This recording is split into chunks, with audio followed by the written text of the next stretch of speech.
Thanks for having me here. Um, Happy to be here and talk to you guys tonight. I'm going to speak on organic certification for about 45 minutes, and then we'll have some time at the end for questions if anybody has anything. There's also a chat box, so if you want to put comments in there, that's fine as well. We're going to get going here. Okay, so what is the National Organic Program? National Organic Program is housed under a branch of the USDA, also known as AMS, or the Agricultural Marketing Service. And National Organic Program also stands for NOP. And the NOP establishes and enforces the organic regulations. The federal regulations came into effect April 21st of 2002, and IDALS, which is where I work, stands for the Iowa Department of Agriculture and Land Stewardship, is an accredited certifier. So I want to bounce back to that 2002 date just briefly. That is when the regulations came into effect. But if you talk to different farmers across the state or across the country, you may hear stories of farmers that say they've been certified since the mid-90s, and they're not lying to you. That is true. Prior to 2002, organic just meant different things. Different states were trying to adopt their own policies, as well as different certifiers were adopting their own policies. And then in 2002, the federal government came in and they established a common set of regulations for everybody to follow. So here's a kind of a quick flow chart here of how everything stacks up. So at the top, you've got the USDA's National Organic Program, and they establish and enforce the organic regulations. They work closely with the National Organic Standards Board, who advises the USDA on policy and materials and that sort of thing. Below the USDA, you've got your different certifying agents. This is a mix between state agencies and nonprofit and for-profit businesses. These are the folks that actually certify the operations.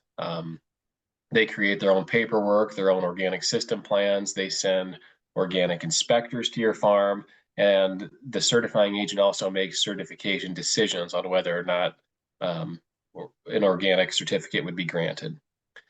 And then below the certifying agents, you've got the certified organic operations. These are your farmers, your ranchers, your livestock operations. These are the people that carry out the day-to-day activities of farming. And then below them, you've got the final retailers and consumers. So again, even though the USDA's National Organic Program establishes and enforces the regulations, for the most part, the National Organic Program is not actually coming to your farm. I won't say never, but for the most part, they're not actually doing farm visits. So here is a screenshot of a website run by the National Organic Program. It is called the Organic Integrity Database, also known as OID. This is fairly new, I'd say within the last 3 or 4 years. And there's been a lot of time and money devoted to this website. And it's a really handy tool for a couple different reasons. Right here is a certifier locator. So you can get logged in here, and one, you can find any organic operation in the country, and you can also find any organic certification agency in the country. So this is a good tool to use if you are looking for a certification agency to work with. You can also do a filtered search and maybe narrow it down by state or city and see if a certifier has a good presence in your area.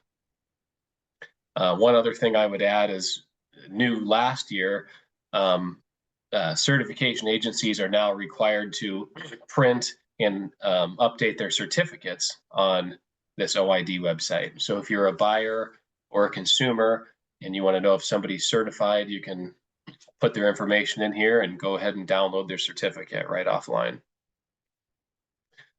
So here's my quick 30-second pitch about the IDALS Organic Program. We certify about 300 operations across the state in 3 scopes, and those scopes being crop, livestock, and processing. Our staff is made up of 2 full-time file reviewers, 2 full-time file reviewers / inspectors, 1 program manager, And we do utilize contract inspectors. That number fluctuates, but an average would be about 8 a year. And we are one of about 18 certifiers that cover the state of Iowa.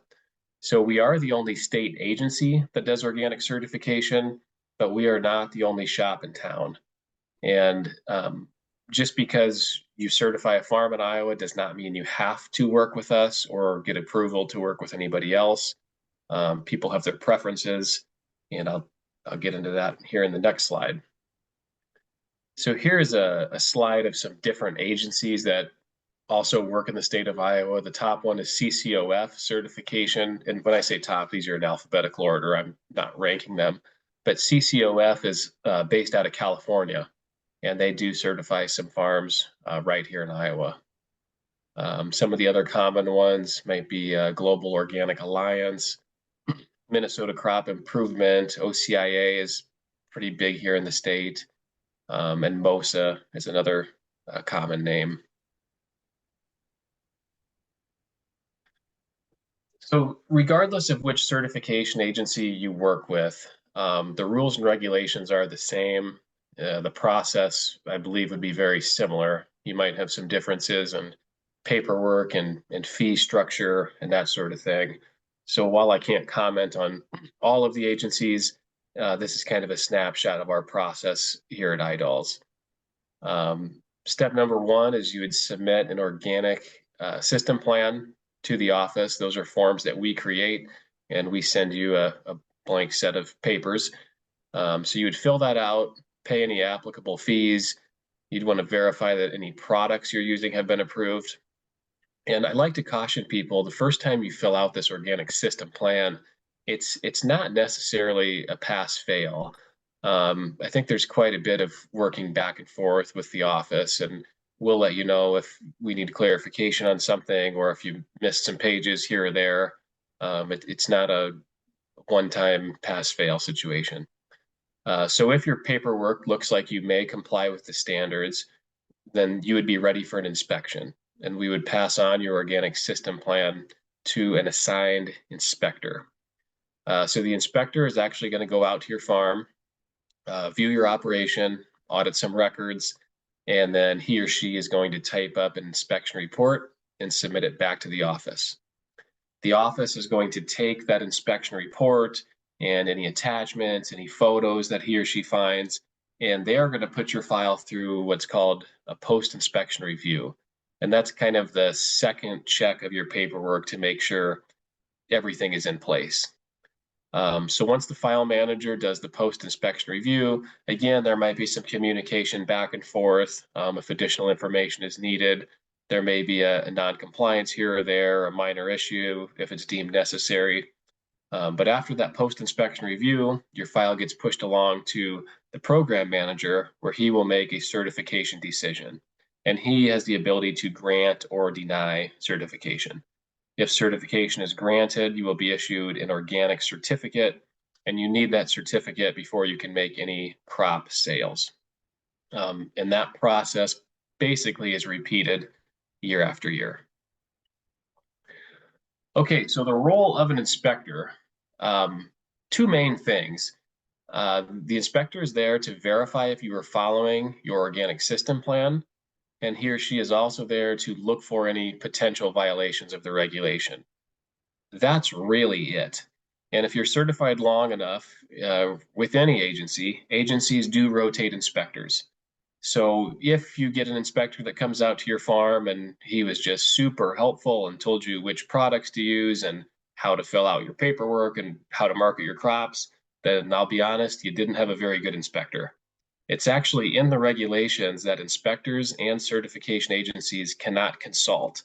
So they cannot help you overcome certification barriers. They are just there to do these two things. So during the inspection, your inspector should inspect all fields, all equipment, all storage locations.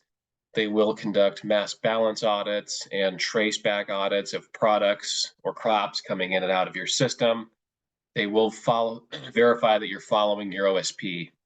And basically that means, are you doing on the farm what you say you're doing on paper? Are all of your storage bins listed? Are all of your fields listed in the OSP? Are you growing the right crops in the field that your paperwork says you're growing? So there's a lot of checks and balances that goes on during an inspection. That inspector is also going to write and submit an inspection report to the certifier. Inspectors should not provide management or consultation advice, tell you which products you can use, make input decisions, assist you with marketing your crop. They can't conduct any business with you for at least 12 months before or after the inspection. That would be a conflict of interest. And they can't help you overcome certification barriers. And I've done this for 10 years. I like to tell people I've seen the good and the bad and the ugly. I've got a good idea, at least I think, of different practices, such as, crop rotation, weed control methods, how to market your crop. But that would be an unfair advantage for me to take what I've gained at another operation and tell you to do that on your own. Okay, so what to expect at an inspection. So once you sign up to be organic, you will be inspected at least once a year. Now that inspection typically takes 2 to 3 hours, but it really just depends on the size of your operation. Sometimes I can get in and out of there. If you've only got a field or two or small amount of acres, it might take an hour. We've got some very large operations that turn into multi-day inspections. So it really just depends. Every field needs to be viewed, every piece of equipment, every storage bin. So you get the idea there. And then unannounced inspections and or sampling may also occur. So certifiers are required to conduct unannounced inspections and sampling for 5% of their operations. These can be random or cause-based. So if you get selected for one of these, don't feel like the certifier has been alerted that you're committing fraud or cheating or that sort of thing. While that could be the case, it could also just be a random type situation. And then I also want to make a note that inspectors do not make certification decisions. So on the last slide, I showed that an inspector is going to type up the inspection report and send it off to the office for that post-inspection review. So at no point in time does an inspector make a certification decision. And I get asked this a lot when I'm inspecting new producers, and I get the question of, well, did I pass? Or what do you think? And it's really not up to me. I might have findings in my report, but it's ultimately up to the certification agency as a whole to make that decision. And on the same token, you really shouldn't be mad if you don't pass certification, because an inspector is just doing his or her job to have findings in the report. And I can tell you at IDOLS, we do have a pretty good separation of power. So once I submit that report to our central drive, at no point in time do my coworkers ask me questions about what I saw or what I think should happen. They're good to point out typos or problems if I make a mistake, but I'm completely left out of that certification decision if I do your inspection. So I want to talk a little bit about the regulations, and here's a snapshot of the regulations. And there's some different words that float around. You might hear it called the code or the regs or the regulation, and what it is, it's the Code of Federal Regulations, 7 CFR Part 205, the federal regulations that talk about what is organic. And this can be found online. If you certify with us, we actually print out a hard paper copy for your first year of certification. But regardless who you certify with, I would recommend becoming familiar with these regulations, or at least know how to access them. So I'm not going to get into all of the regulations tonight, but I do want to touch on just a few of the big ones. So land requirements are outlined in 205, 202, and there is a 3-year transition period from the last application of a prohibited substance to the first organic crop harvest. So the example here, let's say your last prohibited substance was applied June 1st of 2023. you are not eligible for an organic harvest until after June 1st of 2026. So the period between that is what's called your transition or your transitional years. And there's really no way around the transition. It is a 3-year transition from the application of the last prohibited substance. We've had some different things come up through the years that people say, well, I know I sprayed last year, but let me test my soil to show you it's clean. The regulation doesn't say you have to have a clean residue test or a soil test. It is a 3-year transition. That's standard across the board. Another land requirement is that your organic fields have to have distinct and defined boundaries or buffer zones. So the buffer zone is the area between your organic field and, say, a non-organic field. It's important to note that there is no specific distance requirement. Somewhere along the lines, the word 30 feet got thrown out, and I've had farmers argue with me that, well, it's 30 feet, you can go and measure it if you want to, and there's nothing in the regulation that says your buffer has to be 30 feet. Buffers do vary of many different shapes and sizes. Some might be 30 feet, some might be 90 or 100 feet. As long as your buffer is keeping out prohibited substances, that is the most important part. So in this picture here, it looks like we've got a mowed grass strip and then a nice wood fence. That's an easily identified buffer. To make this a better buffer, you might have some 50 or 60 foot tall trees in between the fields that would block any potential residue. Now, that's not to say that the buffer for every field out there is going to have trees or a nice mowed path. In some areas of the state where land is quite valuable, which anymore is every county of the state, farmers aren't going to just mow some fancy grass strip at the end of their fields. So you also have the option to plant your organic crop right next to the conventional crops fence line, and you would harvest a buffer. Again, it doesn't have to be 30 feet, but it's a distance agreed upon by the farmer and the certifier. And the buffer would be harvested, and that harvested amount would be sold on the conventional market. That is a common practice that I see. You also need to do what you can to prevent pesticide drift. It is a reality. It does happen. We live in Iowa, and I don't have the percentage in front of me, but most folks are not organic. They are conventional, and they use herbicides on their fields. So you should do your best to prevent drift on your farm. A simple thing to do is just to talk to your neighbors. I've been on drift calls before, and it always comes up, well, gosh, I didn't even know my neighbor was organic. So good lines of communication are key. You could also post some signs that say that you've got an organic farm. The department also runs a program called Drift Watch, and as well as some of the neighboring states are on it as well. And what that is, it's a central database that you would go and plug in your organic or your transitional or your specialty crop acres or your beehives.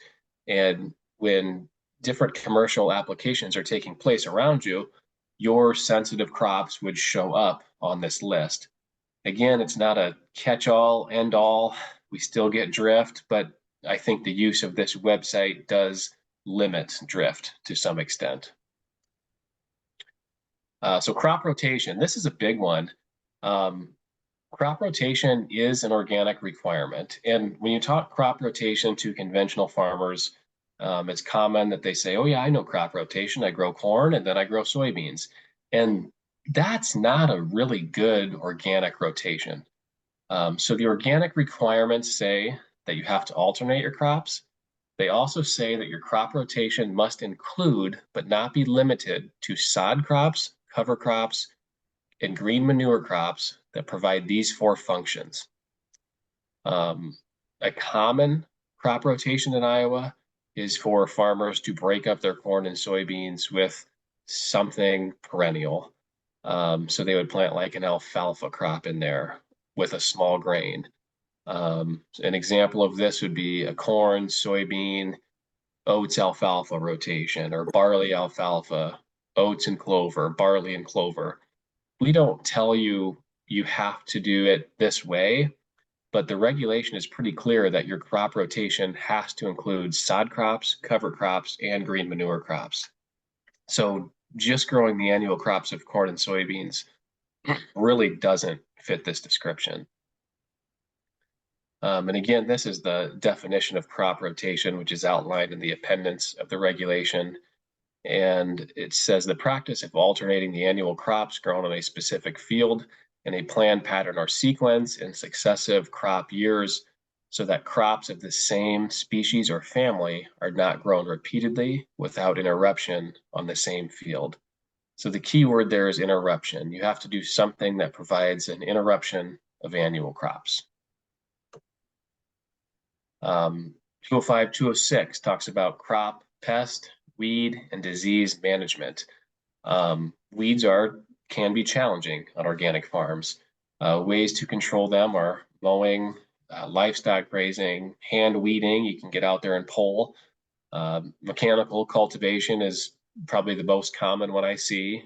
Things like rotary hose, cultivators, tine weeders. You can use flame weeders, heat, or electrical means. Relatively new here, well, not new, but I've seen a pretty big expansion of weed zappers, where there's this machine that has large wands that goes out, and if your weeds are above the crop canopy, you will move along very slowly and it will electrocute the weeds and just burn them down. Synthetic herbicides are prohibited. There's really, if the weeds get out of hand, there's no magic phone call you can make to your chemical rep or your agronomy expert and say, I got a problem, come and save me. A lot of controlling weeds is preventative measures and trying not to let them get established or out of hand. There's also a regulation on which seeds you can use that's outlined in 205, 204. And the requirement is that the organic producer must use organic seeds, annual seedlings, and planting stock. There is an exception that you can use an untreated, non-GMO variety if you can't find organic seeds in the proper form that you were looking for. If you can't find organic seeds, you have to prove that they were not commercially available with your certifier, and this is done through the form of a seed search. 205, 203 outlines soil fertility and crop nutrient management. And this is a really big component of the regulation. It's a really key element that talks about soil conditions. And it says that the producer must select tillage, cultivation, and crop rotation practices that maintain or improve soil condition and minimize erosion. It also says that the producer must manage plant and animal materials to maintain or improve organic matter without contributing to contamination of plants, soil, and water. A little more on 205, 203, sewage sludge is prohibited, basically any form of human waste. Synthetic fertilizers are prohibited, so no urea, anhydrous ammonia, you can't use any of that. Animal manure is generally allowed, provided that nothing has been added to the manure, and that manure does not have to come from an organic source. So if you have a conventional operation, that manure can be used as long as nothing's added. A couple examples of that is if you had a large hog pit, I'm told there's different products that are added to the hog pit for different reasons to help it from caking up, that sort of thing. You can't add anything prohibited to the pits and then still use that manure. And there is a withdrawal period for raw manure related to the use of food crops if you're growing crops meant for human consumption. So what products can I use? Believe it or not, the National Organic Program does not provide a standard list of products. Products are reviewed and determined to be allowed or not allowed by the certification agency. The regulation only specifies in 205-601 an allowed list of synthetic materials and in 205-602, a very short list of prohibited naturals. So the certification agency is going to do product reviews, a list of your products, and those product labels need to be listed in your organic system plan. The other thing I would caution you on is that certification agencies don't always agree on products. So if you've got a cousin up in Wisconsin that certifies by MOSA and uses this great fertilizer, don't be assumed that it's okay for you to use here in Iowa if you're working with a completely different agency. You have to get approval before you use the products. I have seen this take fields or operations out of organic status if they use something that they thought was allowed and the certifier says, sorry. So always get approval before. And then in the organic system plan, you must provide and maintain product labels, your purchase invoices to show how much of that input you purchased. You must document when, where, and how much of that product you used. And you are required to keep all of your records for a minimum of 5 years. So now I'm going to go into a little bit of record keeping requirements. And record keeping is a large component of being certified organic. And it's almost two parts. You've got the paperwork side of it, and then you've also got the fieldwork side of it.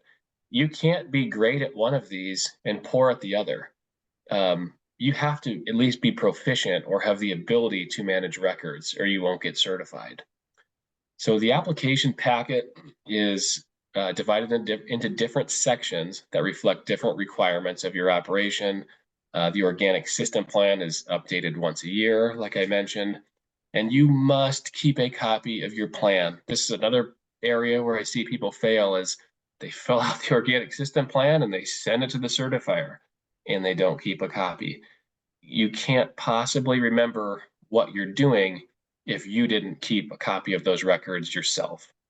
The organic system plan is also a working, moving document. So if you submit an organic system plan to your certifier in February, and here we are in April, and you want to change maybe a crop or add a new product, you can certainly amend that organic system plan at any time, but you have to keep your certification agency informed.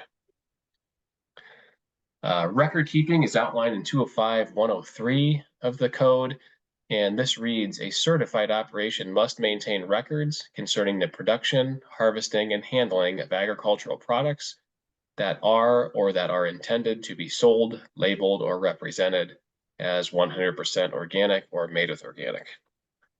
It also goes on to say that records must be adapted to the particular business that the certified operation is conducting, fully disclose all activities and transactions, be maintained for no less than 5 years, be sufficient to demonstrate compliance with the Act, and the certified operation must make such records available for inspection and copying during normal business hours. So I know that was kind of a mouthful there, but the quick translation of this is you have to keep your records. There's no one way to keep your records. You must document and record any and all activities related to your organic operation. There is a 5-year requirement for you to keep those records, and the records need to be available at the time of your inspection. I'll say that again. The records need to be available at the time of your inspection. A lot of people fail that they may have kept the records, but they can't find the records. So if you're being audited or inspected and half of your records are in this year's binder and half of them are at the accountant or in the attic, that's not really being available, and that's going to prolong your inspection time. 205-103 is the most common citation. So record keeping citation seems to get the most people written up. And can you find it? Like I just mentioned, knowing where your records are is a key part of having a smooth records review process. I know I wrote it down. Those are the famous words that I hear a lot, and that will still get you cited. You don't get partial points for telling your inspector that you wrote it down, but you can't find it. Okay, I want to talk briefly about a good way to get started. So if you're new to organic farming, or maybe you've been doing it for a while and you've had a few record keeping citations, these tips might help you to be better organized. Like I said earlier, I've done this for 10 years. I've seen a wide range of record keeping practices, some much better than others. But this seems to be a really clean and clear-cut way, is go out and get yourself a binder and get a new binder for each year of certification. And you're going to write right on the top the year of it and that it's your organic plan. And inside of that binder, you are going to have a copy of the updated list of the Code of Federal Regulations. Next in your organic binder, you are going to have the organic system plan that you submitted to the certification agency. And like I said earlier, this plan can and often does change. So if you're emailing your certification agency or calling them on the phone, you can quickly say, hey, jump to question 36 on page 5. I'd like to make a change. And they'll know what you're talking about. You need to develop a good field activity log. And a field activity log may sound intimidating, but it's just recording what you're doing in each field. And this is an example I like to give out. An Amish gentleman that I know quite well developed this log. And at first I saw him using it, and then I was in his area and I saw farmer after farmer after farmer using the same log. And it's really great in that it fits all the requirements. So at the top, they've got the year of certification, the field number, the number of acres, what the crop was. And then on the left-hand side, he's got a list of different potential activities that could be done on that field. And then he just writes in the date that he does them. Now, not all logs look this fancy or need to look this fancy.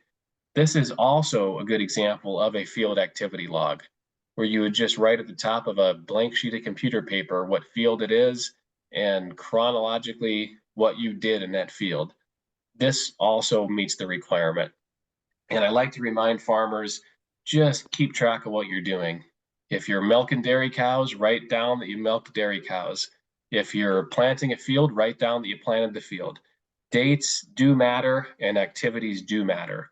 So you have to prove to your inspector and your certifier that you had the capabilities and the equipment to complete these tasks that you say that you're doing.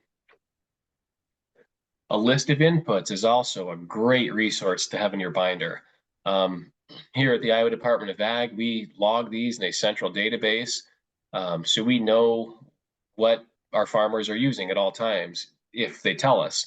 And at the beginning of the year, in the renewal cycle for returning people, we will send them a current list of what we think they're using, and they can cross off products that maybe they're no longer using, and they can add new products that they would like to use.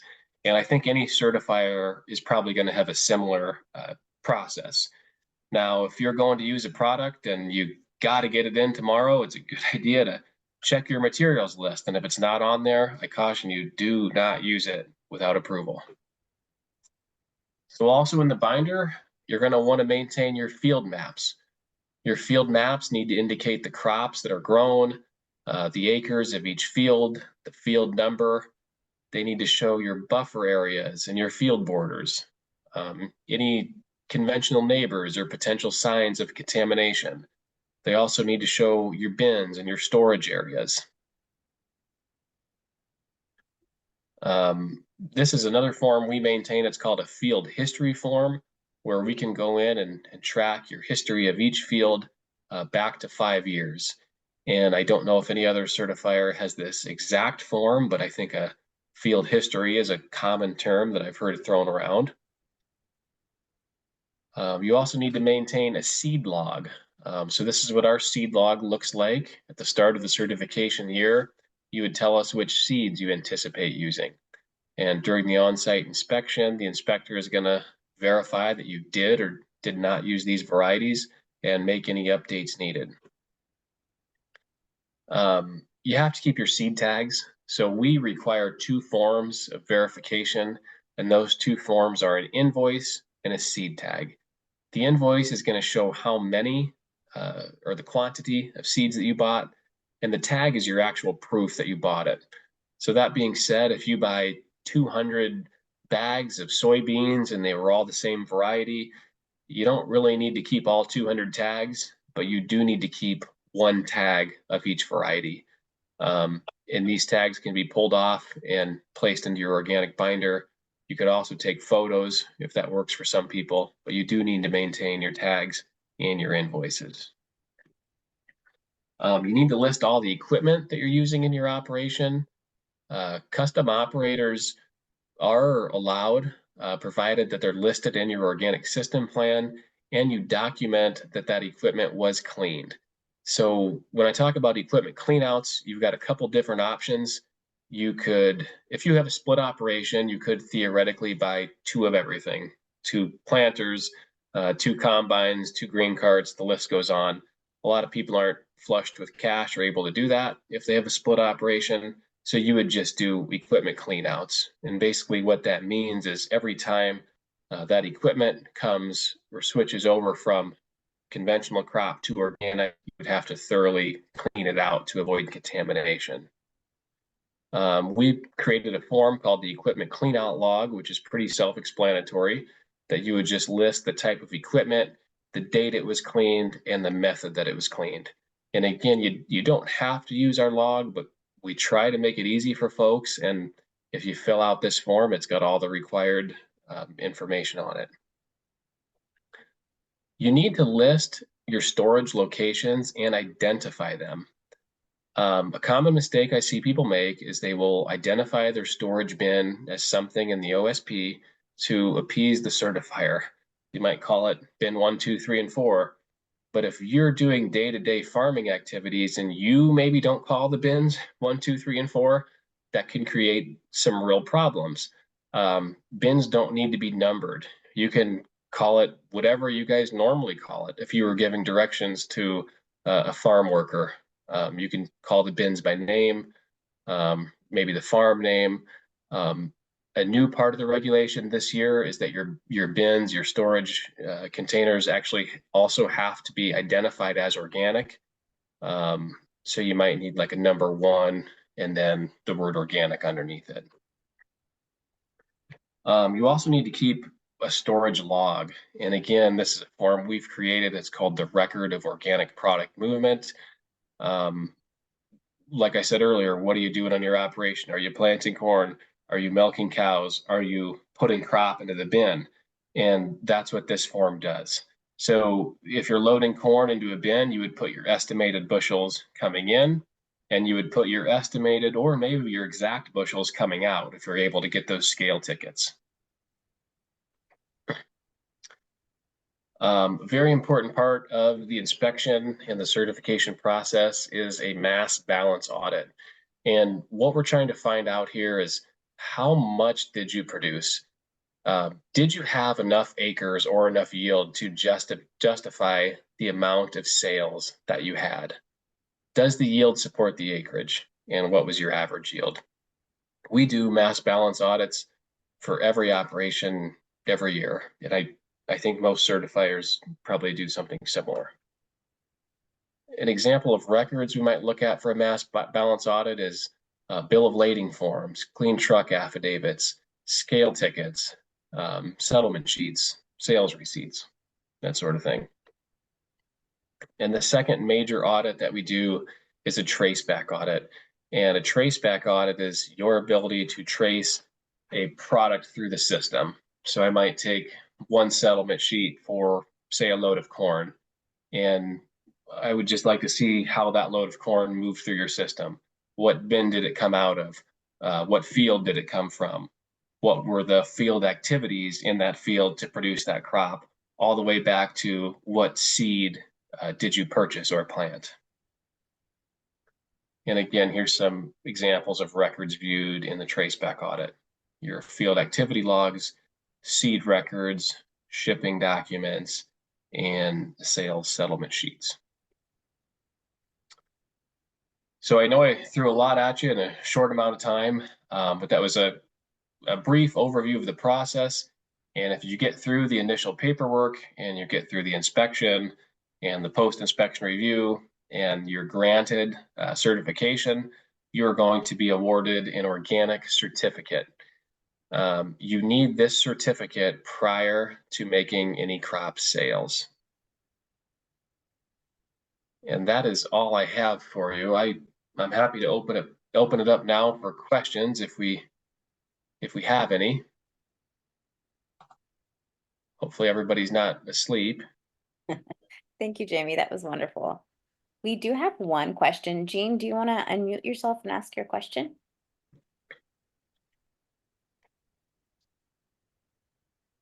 Was this my question about the real organic? Yeah, I'm dying to know what Jamey is going to tell you. Yeah, so the real organic people, I feel like I get an email from them about once a week about how the organic certification doesn't go far enough, and it would be really good if we got certified through them.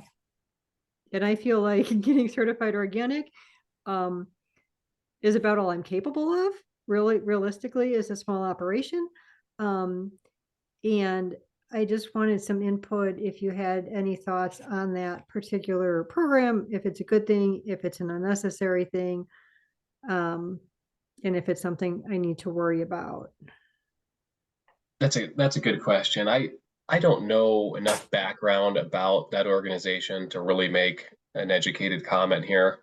I've heard of the name, and I know some of our farmers actually have their organic certification, and then they might get that one in addition to that. So they'll have, the organic certificate and then the real organic certification, as you mentioned. In my line of work, I don't see anybody that has just the real, because I wouldn't be inspecting them. It's just not the field that I'm in. So sorry, I can't help you out a lot there.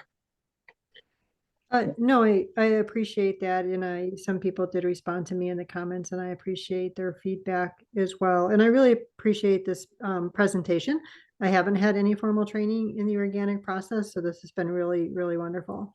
Oh, thank you. Do you mind sharing where you're at or what you're trying to grow?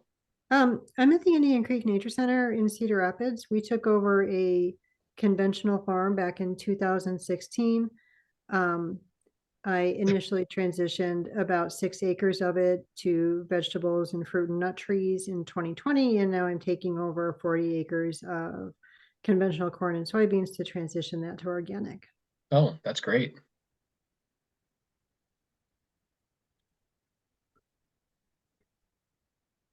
Thank you. Do we have any other questions? Yeah, Jamie, Gary Welch here. I have a question. Hey, Gary, how you doing? Good. How about yourself? Not bad. Good. Hey, I had a guy call me today, and he's switching certifiers. Uh-huh. And he's got bins full of corn that is certified from the old certifier. Okay. What's some options for him? Well, I hope you're not referring to yourself, Gary.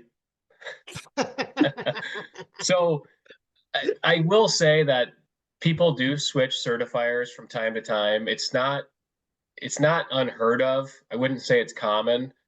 The way we would do it at iDolls, if somebody was coming new to us or leaving us, we would tell them, you need to apply with both. And the reason being, if he surrenders his certificate now with the old one, once you surrender your certificate, you can't make any organic sales, and you lose out on the crop that's in storage. So the problem is, when switching, the new agency likely can't certify you at this time in April because they have to get out to do an inspection. So what you would do is apply with both to kind of bridge that gap. And once the new certifier can issue you a certificate, then you can surrender with the old. Does that make sense? Will they certify the old crop if it was in his bin though? I mean, that gets a little dicey. Yeah. But I guess, Jamie, what's the difference between that and a cow? You're doing it with cattle. Yeah. I've heard different certifiers give different reasons to that question about the crop.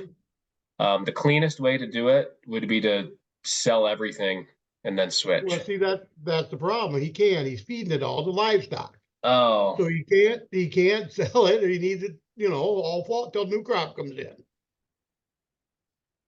that's a tricky situation. I can say definitely don't surrender the old certificate at this point, because Uh-huh. you don't want to have a lapse in certification, and it could be a situation where he loses the crops and the cattle. But doesn't it go by your anniversary date? Um, You know, if you're with the same agency, it does in a sense. So there's a guidance statement I could point you to. I don't have it off the top of my head, but I could find it and send it to you. But it talks specifically about this topic, and selling crops while hmm, suspended or uncertified. And I'll try to find that for you. okay. Well, he's not wanting to suspend it. He wants to just transfer it Surrender. to a new certificate. Yeah, He wants to yeah. switch. Yeah, and that's another deal where it's best for the two agencies to work together. And when people leave us, there's no hard feelings. We get it. It happens from time to time. But if the two certifiers can communicate, that's usually the best. That's what I thought. Then that's kind of what I told him. I said, that's what I Yeah. think you got to sit down and do. And I hate to see people lose crop or cattle for unfortunate things like this, but you do see it once in a while. Well, yeah, but like us out here, we can't take that chance. We got to have it done No. right. So Yeah. we don't do that happen. Don't happen to us. So Right. And worst case scenario, Gary, is you might pay double the fees for 1 year. I, That's I, a small fee for losing a herd of cattle or no, I a agree. bin No, I full of agree. crop. Yeah, So right. yeah, it's not a You know, perfect world, but but it us farmers, we don't want to spend any more than we have to spend. oh, I hear you. I hear you. Okay. But just to let you know, he's coming your way. So Oh if yes. that makes any difference. Okay. Well, thanks for the business. We're happy to have him.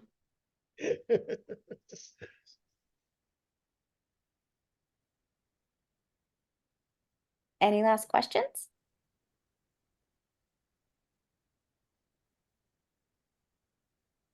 If not, I'm curious if we've got a couple people who've been doing organic farming for a while. If you could tell our mentees or share with our mentees what's some part of the process that you found to be challenging and how have you overcome it? I'll start with you, Gary, because you're still unmuted. Hey, Jamie, you want to plug your ears? No, you won't hurt my feelings, Gary. Go ahead. No, it's just like anything. After you do it a while, it all gets easier and easier and easier. But there's still always some new hoops you gotta figure out how you're gonna work through them or whatever, or new questions that come up or whatever it is. But it's just something we got to do. We got to have it, so we got to do it. I guess the certification. So as far as the mentorship, I'm doing one now, and it's really fun. It really is talking to these new growers or new farmers that want to come on. As you know, we do it all the time anyway. I mean, my wife keeps telling me I should get a 900 number so everybody that calls us to talk organics, but it is fun. It is. We learn from them too. We really do. So For sure. Thank you, Gary. I didn't mean to get you in trouble with Jamie. I know oh, you. I can do that myself. Okay, so Kim Anderson says every inspection they seem to want something different, which is frustrating when you have prepared to the best of your ability. Yeah, Jamie, could you talk to us a little bit about that? Like how much variability is there between different inspectors and what are ways that we could overcome, preparing and then being surprised by something? I just think everybody's different in the way they ask questions and the way they look at things. And it's a hard balance from a certification agency because we can't really micromanage these inspectors when they come out or, treat them like puppets, like do this, chronological order. And if they're there at a farm for 2 or 3 hours, there's going to be some variation in the things they look at. Also, to Kim's point, Kim lives pretty close to me, and it would make sense for me to just do her inspection year after year after year, but that's not a really good practice. So we do try to rotate inspectors, and it's not a hard rule, but it's generally every 2 to 3 years we try to send somebody new, just so people aren't getting too familiar with the same farm or operators. So with that, I do get the frustration is we're going to send somebody maybe completely new that's never been to her farm before, or that's going to ask something completely different. And like I said, I get the frustration, but I don't have the golden answer there. That's quite all right. That was a tough one. Does anybody else have maybe one last question?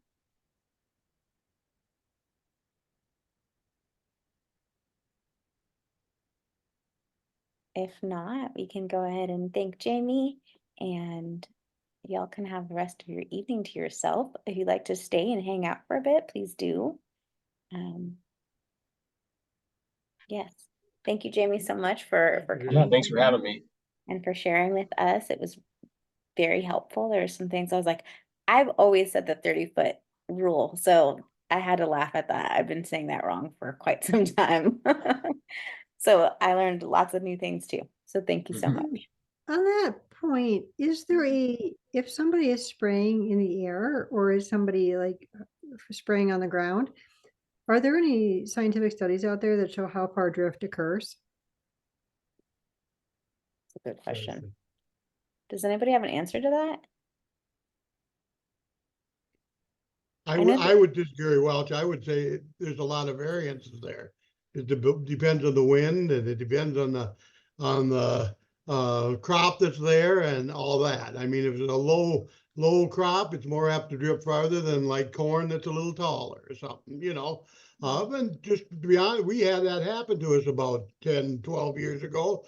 The power company come in and sprayed, and it was just way too windy to be spraying that day. And it was alfalfa field, so it drifted quite a ways across the field. But I gotta say that chemical or that power company ended up buying our crop for 3 years, you know. So there's avenues to protect yourself from that, you know. So until we could get it certified again. So and out of our control, you know, we weren't, you know, just luckily we caught them, I guess, as much as anything to know what happened, you know. Yeah, that was a great example. Kim says, I think some things like dicamba can drift about a mile. I'll look that up, Gene, and send you some articles. That'd be a fun thing to check out.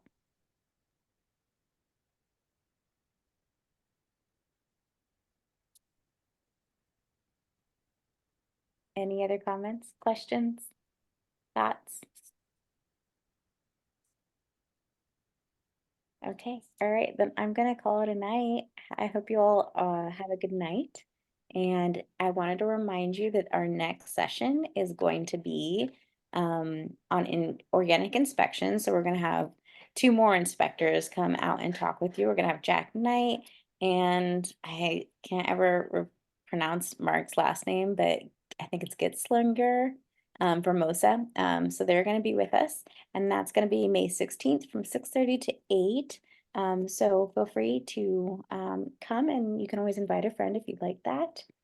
And hopefully they'll be able to tell you a little bit about their experiences. Okay. Thank you. Thank you. Of course. Y'all have a good night. you.